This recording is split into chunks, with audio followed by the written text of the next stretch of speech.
Hey guys, Midget here. Got another gun to do a video on. So this base gun is an Apex Tactics M4. You can see that on the other side. It also says Tactics over here with their logo. Now, these are metal body guns and they are OEM Classic Army. Now, these are not like the Apex R5s or whatever they call those with the ambi selector switches and kind of their newer gearbox, their advanced gearbox that comes with the MOSFET. It comes with better gears, maybe a slightly better piston. Honestly, stock pistons are just all made of plastic, and there's really hardly any of a difference. Hey guys, Midget here. Got another gun to do a video on. So this base gun is an Apex M4, Apex Tactics M4. This is not the new Apex R5s. Those will come with better internals. They come with a built-in MOSFET, comes with a slightly better motor, also slightly better heat-treated gears, and I think it comes with an aluminum cylinder head. I've worked on like 2 of those R5s. Honestly, they're a huge pain with the ambi selector switches. This one does not have that, and I was glad to see that. So yeah, there's tons of different OEM Classic Army guns. This is OEM Classic Army. It's their basic stuff though, with the yellow plastic piston, the crappy stock motor, and the basic Classic Army wire cut gears. They're garbage, honestly. I've had tons of Classic Army wire cut gears strip. Sure, they're made of steel, but the teeth are very, very thin. Teeth popped. In fact, in this gun, one tooth popped, and that's why it kind of sounded pretty bad when the customer gave it to me. So, not a fan of those gears at all. The R5s do come with better internals, so if you do get one of these Apex Tactics M4s, the internals are so-so. Honestly, not very good in my opinion. Nothing better than, like, say, a JG or an Echo 1. In fact, I prefer JG and Echo 1 pistons, honestly, over what was in here. But the piston in here is not bad. It wasn't damaged or anything. But this is a completely custom gun, so almost nothing inside of this gun is stock. So this is definitely not a review on the stock gun. I was going to do a review on the stock gun, but I decided not to because there were some issues with it, and it just didn't work very well. The owner had it for about a half year, I believe. He played with it once or twice. I think he played with it twice, and he just wasn't satisfied. The trigger pull was long. If you didn't pull the trigger all the way back on semi, it would do like burst shots, all this sort of stuff. And so basically, he spent $400 and got this thing basically top notch. Alright, so let's start with the stock.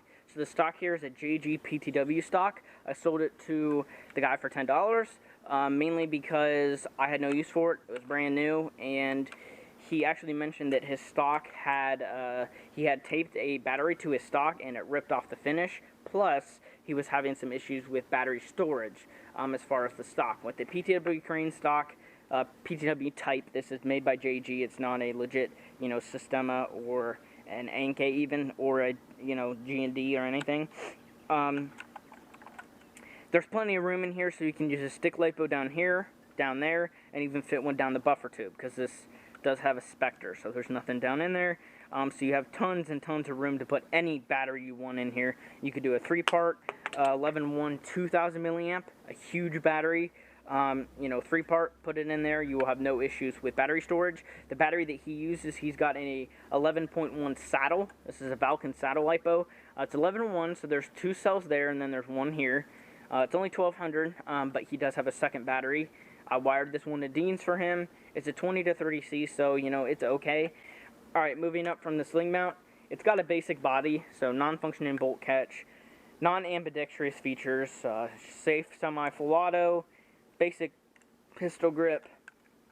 Everything is just straight up basic on the body. It's got some trademarks, so, they're okay. I don't really mind, honestly. On top, we have an AIM Sports E-Vike ACOG.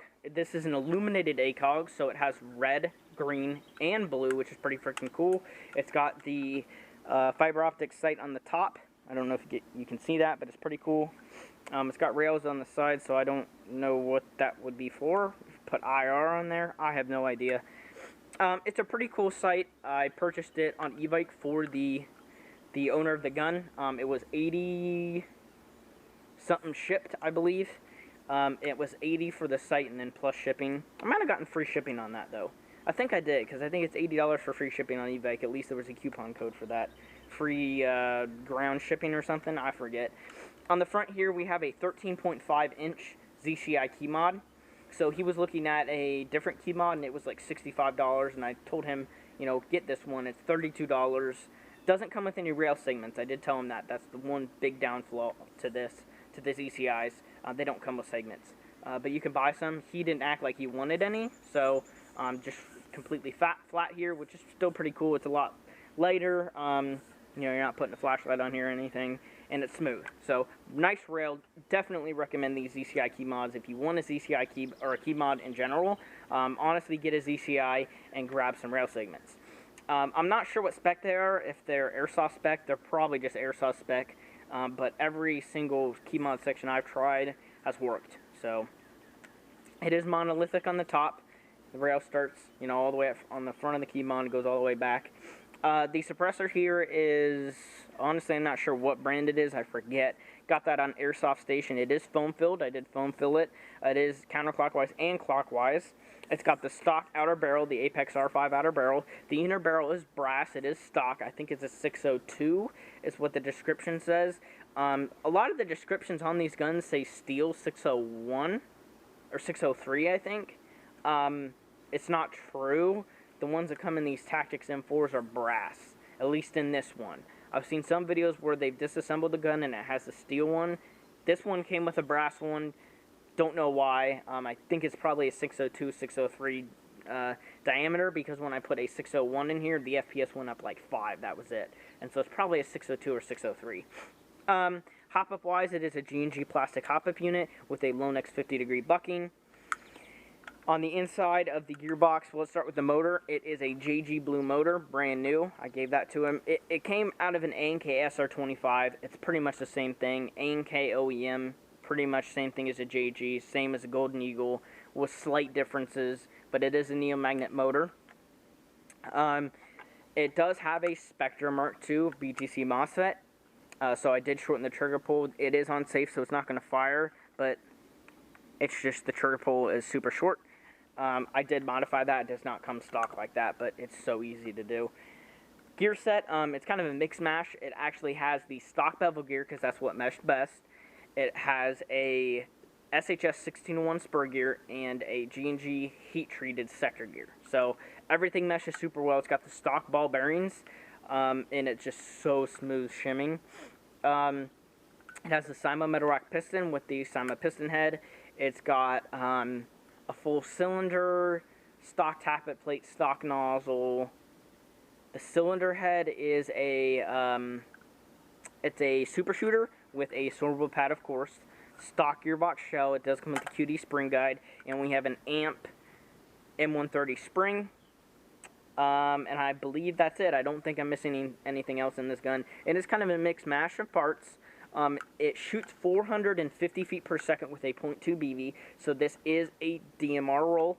Now, you might be asking, why did I film fill it when it's an AG? It actually does make it quieter at the muzzle. Now, obviously, you're going to hear the gear spin, you know, all that sort of stuff inside of the gearbox. But at the muzzle, honestly, it's very, very freaking quiet. And so if you're shooting at somebody, that's the end of your gun, and so people aren't going to hear it as much. So it does dampen it a little bit. End of story there. So again, it shoots 450 to 440 FPS with a .2, so it is a DMR roll. So you're going to have to shoot semi-automatic. It is set for 3-round burst, just in case the field allows him to use 3-round burst or anything. Or if somebody's cheating, you flip this John to 3-round burst and give somebody 3-round burst, 450 FPS. That'll hurt. So most likely they'll, you know, drop their gun and cry. Alright, so I'm going to be shooting with GMP high RPS mags. I've got .3s loaded up in here. He is going to use .3s. It actually shoots about 365 to 370 with a .3, which is pretty freaking crazy. I forget the joules on it, but it is up there. So let's go and shoot it. So semi-automatic first.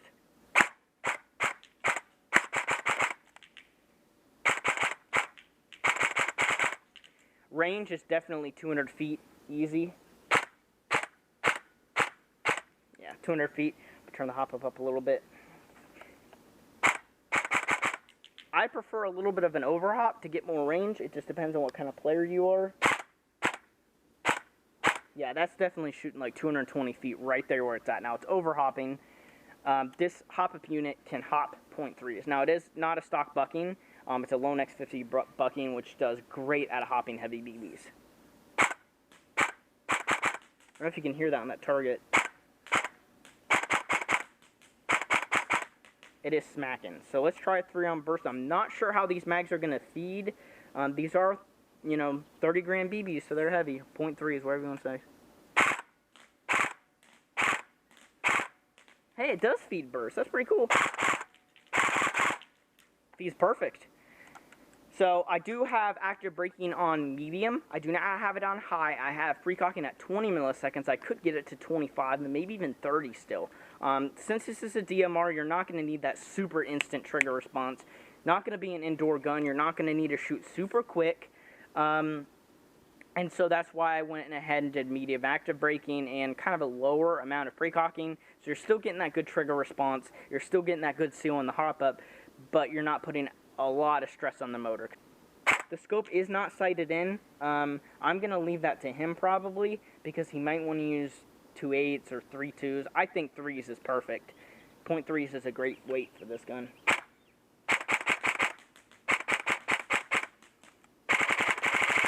But you can still get it super quick. It does sound a little weird. It's not as crisp and snappy, again, because the active braking is not on max. Alright, so empty. That mag's fed 100%. Alright, so let's go ahead and try a mag of 0.25s and see how it shoots. Whenever I've shot this in the past, it shot just as good with 2.5s as 3s. Obviously, the hop-up's up, but it shoots just as well. I would just stick with 0.3s.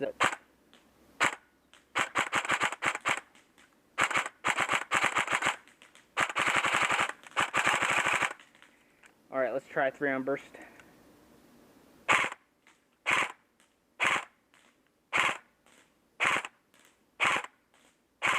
Alright, even though it's overhopped, I can still get all 3 BBs on that target. It's about chest size. Now, I'm aiming in the grass in order to hit it because it's overhopping that much with 2.5s. But it's still nice. As far as MED, I'm not sure. Some fields would be 25. Some fields would be 50 feet MED. I honestly think 50 is kind of silly because 50 is kind of far. I mean, 50 is like from here to there, and I would hate that, especially if they're strict on. If they're strict, and if you shoot at, like, say, 40 feet, and they sit you out for a game or yell at you or something, that's just cringy. But I know it's there for safety, and of course, insurance companies sometimes, you know, have to make the rules. But some fields are 25 feet MED, some are 50. It just depends, and of course, abide by those rules. And I did make sure that I mentioned to him to clear the chamber on 3-round burst. So let's say you're walking off the field, you know, to go into staging, fire 3-round burst once or twice and clear your chamber, and it'll also reset the spring because on semi-automatic it has 20 milliseconds of precocking,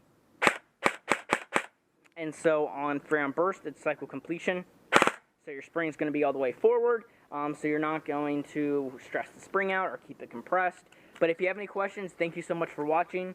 I hope you enjoyed this video, and I'll see you on the next one.